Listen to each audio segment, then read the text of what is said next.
کہ سیدنا ابراہیم علیہ السلام کو جب آگ میں پھینک رہے تھے نا، تو ابراہیم علیہ السلام نے اس وقت کہا تھا حسبنا اللہ و نعم الوکیل، ہم نے اللہ ہی پر بھروسہ کیا اور وہی بہتر کارساز ہے.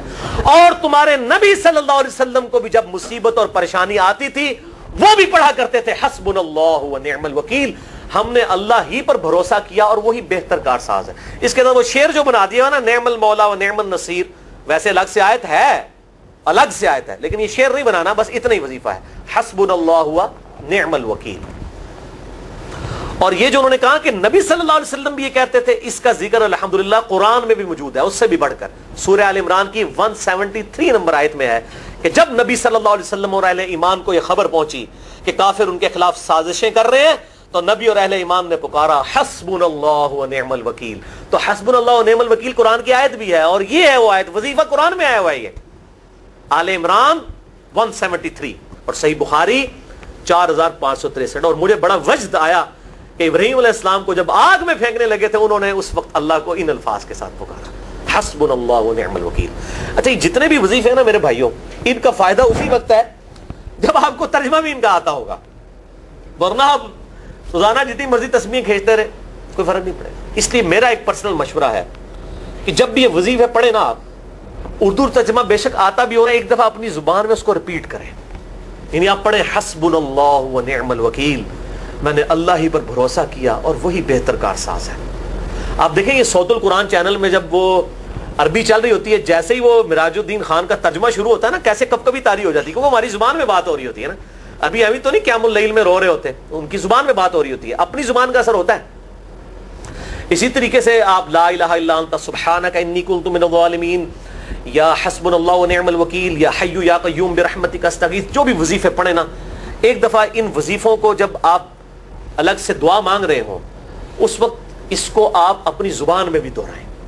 اور اس کے لیے کوئی تسبیح نہیں کھینچنے کی ضرورت کہ آپ نے اتنے 100 دفعہ پڑھنا ہے. تسبیح تو ویسے ٹھیک ہے، وہ آپ استعمال کر سکتے ہیں، لیکن آپ چلتے پھرتے اٹھتے بیٹھتے ہر وقت جس حالت میں بھی، اور صحیح مسلم میں حدیث ہے کہ یہ جو وظائف ہیں ان کے لیے تو کوئی وضو بھی کیا، غسل بھی پروٹوکول نہیں ہے. اب عائشہ کہتی ہیں نبی صلی اللہ علیہ وسلم حالت جنابت میں بھی اللہ کو یاد کر لیا کرتے تھے. صحیح مسلم میں حدیث موجود ہے، جنابت والے چیپٹر میں، ہر حال میں اللہ کو یاد کرتے تھے.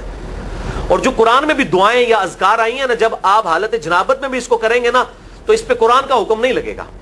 تو جامعہ ترمذی اور ابو داؤد میں جو حدیث ہے کہ حضرت علی کہتے ہیں نبی صلی اللہ علیہ وسلم کو حالت جنابت کے علاوہ کوئی اور حالت قرآن پڑھنے سے مانے نہیں ہوتی تھی، تو اس سے مراد قرآن کی تلاوت ہے. اگر قرآن کی دعائیں جیسے ہیں بسم اللہ الرحمن الرحیم، یہ بھی تو قرآن ہے، سبحان اللہ بھی تو قرآن ہے، الحمدللہ بھی تو، یہ اذکار جو ہے نا، جب آپ اذکار کی نیت سے پڑھ رہے ہوں گے پھر یہ قرآن نہیں شمار ہوں گے، ذکر شمار ہوں گے. اور اس کے لیے نہ وضو پروٹوکول ہے اور نہ غسل کا ہونا ضروری ہے، ہر حال میں اللہ کو یاد کریں. یونس علیہ السلام نے کتنے یاد کیتا ہے؟ فی الظلمات، مچھلی کے پیٹ میں، جہاں نہ کوئی اگربتی تھی اور تعفن پھیلا ہوا تھا اور اندھیرا ہی اندھیرا تھا. یہاں پہ وہ جناب کس طرح وہ روشن کرتے ہیں، پھر 1.25 لاکھ دفعہ پڑھواتے ہیں. یعنی میں بتا رہا ہوں آدھا سچ بڑا خطرناک ہوتا ہے. یعنی آیت کریمہ کی اصلیت تو موجود ہے کتاب و سنت میں، لیکن آدھا جو سچ جھوٹ ساتھ ملا لیا نا، اس کی وجہ سے سارا بیڑا غرق کر دیا ہوا. اور بجائے یہ کہ لوگوں کو یہ وظیفہ بتایا جائے کہ اٹھتے بیٹھتے چلتے پھرتے اللہ کو ان الفاظ میں یاد کریں، اس کو انہوں نے کوئی اور ہی رنگ دے دیا ہوا ہے اور اس نے 1.25 لاکھ دفعہ ختم اور پتہ نہیں کیا کچھ بنا دیا ہوا ہے. تو یہ 3 وظائف تھے بڑے اہم اس حوالے سے، اور میں نے اس کو ضروری سمجھا کہ میں یہ ضرور بتا دوں تاکہ لوگ اس پہ ایجوکیٹ ہوں، ان وظائف کو کریں. اور مسئلہ نمبر 82 میرا الگ سے میرے بھائیوں ریکارڈ ہے. مسئلہ نمبر 82 اسماء اعظم اور دعا کی قبولیت سے متعلق جتنی بھی چیزیں ہیں میں نے اس میں بڑی ڈیٹیل کے ساتھ الحمدللہ کئی اور وظائف بھی بتائے ہیں. لیکن اب وہ اتنے وظائف کوئی جمع کرنے کی ضرورت نہیں ہے. موٹے موٹے 3 وظیفے جو بتا دیے، انہی کو اگر کوئی لے لے اپنی دعاؤں میں، انہی وظائف کو کرے، تو اللہ تبارک و تعالی ہر معاملے میں جو ہے وہ انشاءاللہ تعالی کفایت فرمانے والا ہے.